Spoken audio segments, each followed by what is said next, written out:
बहुत ही ज़बरदस्त आला क्वालिटी वाली बीतल आज आपके लिए पाठ लेकर आए। इसके कान देखें कितने लंबे लंबे कान हैं, लंबी चौड़ी ओरिजिनल क्वालिटी वाली है। पाकिस्तान की नंबर 1 क्वालिटी वाली बीतल पाठ है।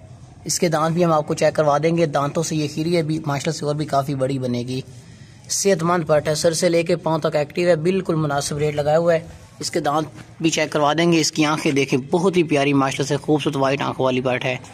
लंबे लंबे कान है, दांत चेक करें, अच्छी ग्रोथ करने वाली तोता फेस में। और ये देख लें भाई, दांतों से अभी खीरिया छोड़ दें, खूबसूरती देखें, हुस्न देखें, माशाल्लाह से शौक़ वाली चीज़ है, शौक़ वाली घर में रखने वाली प्यारा सा तोहफा है। आगे ले चलाएँ।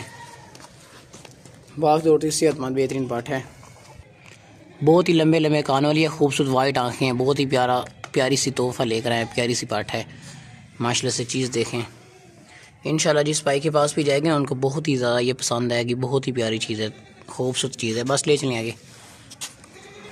लंबे कान वाली देसी बीतल पाठ है।